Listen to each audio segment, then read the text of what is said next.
जिस जात का कुरान में भी जिक्र जली है, वो मेरा नबी। इस्लाम धर्म के 2 सबसे पवित्र शहर हैं। हर साल लाखों मुसलमान इन शहरों की यात्रा करते हैं, जिसे हज या उम्राह के नाम से जाना जाता है। यह यात्रा न केवल धार्मिक दृष्टिकोण से महत्वपूर्ण है, बल्कि आध्यात्मिक और सांस्कृतिक अनुभव भी प्रदान करती है।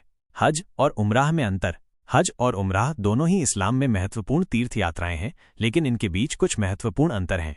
हज यह एक वार्षिक तीर्थ यात्रा है जो इस्लामिक कैलेंडर के अनुसार जिलहिज्जा महीने में होती है। हज में कुछ विशेष अनुष्ठान शामिल होते हैं, जैसे कि कवा की परिक्रमा, सई, अराफात पर खड़े होना, मुज़दलिफा में रुकना और मिना में रमी ज़मर। उम्राह ये किसी भी समय किया जा सकता है और इसमें हज के सभी अनुष्ठान शामिल नहीं होते हैं। उम्राह में मुख्य रूप से कवा की परिक्रमा, सई और तावाफ़े वदा शामिल है।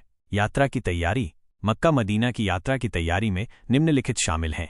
इरादा, यात्रा का इरादा बनाना और इसे ईमानदारी से करने का संकल्प लेना। वित्तीय योजना, यात्रा के लिए आवश्यक धन की व्यवस्था करना। शारीरिक स्वास्थ्य, यात्रा के लिए स्वस्थ होना और आवश्यक टीकाकरण करवाना। धार्मिक ज्ञान, इस्लामिक नियमों और विधि विधान को सीखना। यात्रा दस्तावेज, पासपोर्ट, वीज़ा और अन्य आवश्यक दस्तावेजों की व्यवस्था करना।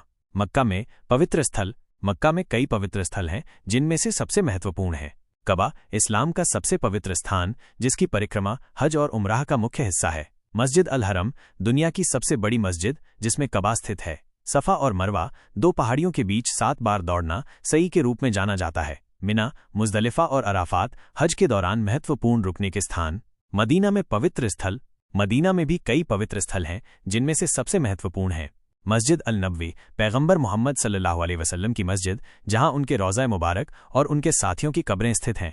बाबर अल बकी, मदीना के प्रसिद्ध कब्रिस्तान, जहां कई सहबा और आलिम दफन हैं। उहुद पर्वत, एक पहाड़ी जहां पैगंबर मोहम्मद सल्लल्लाहु अलैहि वसल्लम के साथियों ने ग़ज़वाए उहद की लड़ाई लड़ी थी। यात्रा के दौरान ध्यान देने योग्य बातें।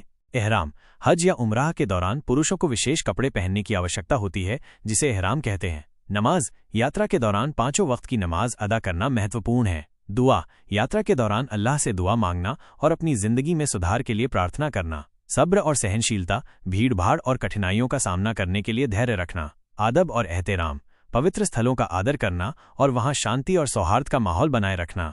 मक्का मदीना की यात्रा एक अद्वितीय और आध्यात्मिक अनुभव है। ये यात्रा हमें अपने रब के करीब लाती है और हमें इस्लामिक शिक्षाओं को गहराई से समझने का मौका देती है।